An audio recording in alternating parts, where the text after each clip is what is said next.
जय हिंद दोस्तों, महेश चमोली स्वागत करता हूं आपका दून डिफेंस अचीवर्स में। सीडीएस का भी नोटिफिकेशन आउट हो गया है एनडीए की तरह ही, और आप लोग जानते होंगे एनडीए और सीडीएस साथ में ही नोटिफिकेशन और साथ में ही इनका पेपर होता है, लगभग साथ में ही पेपर होता है। तो एनडीए की सारी डिटेल्स जानने के बाद हम लोग आ गए हैं सीडीएस के बारे में, सीडीएस की नोटिफिकेशन के बारे में कि सीडीएस में कितनी वैकेंसी इस बार आई हैं और क्या क्राइटेरिया रखा है, एज एलिजिबिलिटी क्या है, लास्ट फॉर्म कब भर सकते हैं, इसका एग्ज़ाम कब होगा, रिजल्ट कब आएगा, वो सारी चीज़ों के बारे में डिस्कस करेंगे। अगर आप लोगों ने हमारा एनडीए वाला वीडियो नहीं देखा है तो जाकर के हमारे official YouTube channel Doon defence achievers में जाकर के एनडीए के पूरी जानकारी आपको मिल जाएगी। वहाँ पे कब फॉर्म आया है, लास्ट डेट कब है, कौन इस फॉर्म को भर सकते हैं, सारी जानकारी वहाँ पे दी। आइए चलते हैं सीडीएस के बारे में जानकारी लेने के लिए।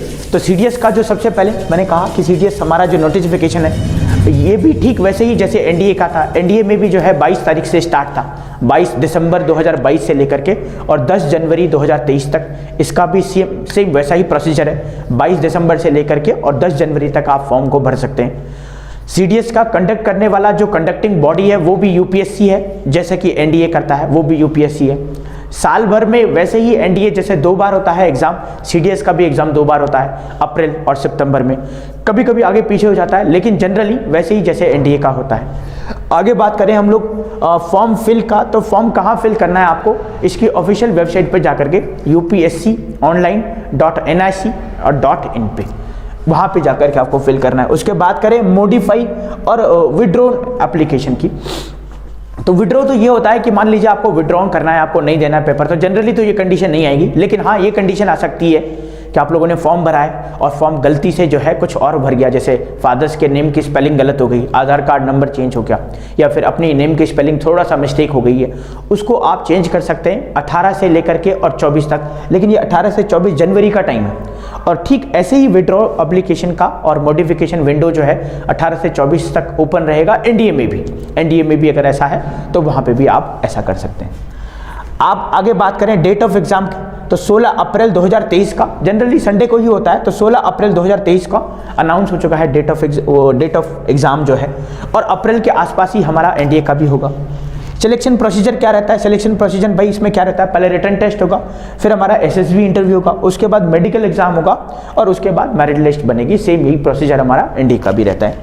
उसके बाद बात करें भाई एडमिट कार्ड कब रिलीज होगा। एडमिट कार्ड बेटा जब रिलीज होगा तो वो आपके जब एग्जाम होने वाला होगा अप्रैल में, कब अप्रैल में, 16 अप्रैल में, तो उसके 2 हफ्ते पहले जो है आप ये भरना स्टार्ट कर देंगे। तो ये सारी चीज़ें जो है आपको सीडीएस नोटिफिकेशन में मिल जाएंगी। आगे भी हम लोग डिस्कस करेंगे, आगे हम डिस्कस करेंगे भाई इसका जो है वैकेंसी कितना रहा, या फिर कौन कौन लोग इसको अप्लाई कर सकते हैं, एज का क्राइटेरिया क्या रहा। तो चलिए बढ़ते हैं आगे वीडियो की तरफ।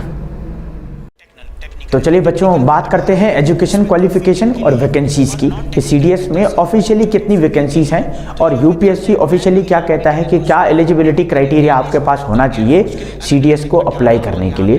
तो चलिए चलते हैं नोटिफिकेशन की तरफ। तो सीडीएस का 2023 का 1 अप्रैल वाला वैकेंसीज़ का क्या क्राइटेरिया है। आईएमए देहरादून जो है आप जानते होंगे कि इसमें एक तो सीडीएस में आईएमए होता है, आईएनए होता है, एयरफोर्स अकेडमी होता है। तो आईएमए देहरादून के लिए 100 वैकेंसी हैं, आईएनए एजिमाला के लिए 22 हैं, एएफए इंडियन एयरफोर्स एकेडमी के लिए हैदराबाद के लिए 32 हैं, ओटीए चेन्नई मैन और वुमेन, ओटीए तो अलग हो गया, मैथ नहीं होती है इसमें, आगे भी हम लोग इसके बारे में बात करेंगे। तो ओटीए चेन्नई में 170 जो मैन के लिए है और ओटीए चेन्नई जो है वुमेन वाले के लिए 17 है। तो टोटल आप इनको कैलकुलेट करेंगे तो बन जाएगा हमारा 341। इसका मतलब हम ये कह सकते हैं कि सीडीएस में इस बार पूरे 341 वैकेंसी है। अच्छा एनडीए में कितनी थी, 395, 5 कम हो गई थी 400, उसमें से 10 रिजर्व थी। सीडीएस में इस बार 341 है। अब बात करें एजुकेशन क्वालिफिकेशन की, बहुत बड़ा जो है डाउट रहता है कि एजुकेशन क्वालिफिकेशन क्या रखा है।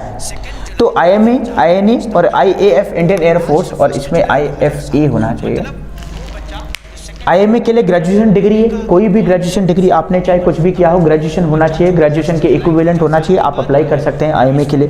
उसके बाद सीडीएस में आईएनए इंडियन नेवल एकेडमी के लिए या तो आपने बीई किया हो, बैचलर ऑफ इंजीनियरिंग, या फिर आपने बीटेक किया हो, लेकिन 10+2 में आपके पास फिजिक्स और मैथ्स होना चाहिए। 10+2 में आपके पास फिजिक्स और मैथ्स होना चाहिए। IAF हैदराबाद की अगर बात करूं, इंडियन एयरफोर्स की, तो ग्रेजुएशन चाहिए, ग्रेजुएशन भी चल जाएगा, बैचलर ऑफ इंजीनियरिंग है तो भी चल जाएगा, और बीटेक हो तो भी चल जाएगा, लेकिन वही सेम क्राइटेरिया 10+2 में आपके पास फिजिक्स और मैथ्स होना चाहिए। उसके बाद OTA की बात करें तो OTA मैन एंड वुमेन दोनों में हमें सिर्फ और सिर्फ ग्रेजुएशन डिग्री चाहिए होती है, सिर्फ और सिर्फ ग्रेजुएशन डिग्री। तो ये सब चीज़ें जो है हम लोगों ने नोटिफिकेशन में डिस्कस किया। एजुकेशन क्राइटेरिया क्या है, एजुकेशन क्वालिफिकेशन और वैकेंसीज क्या है।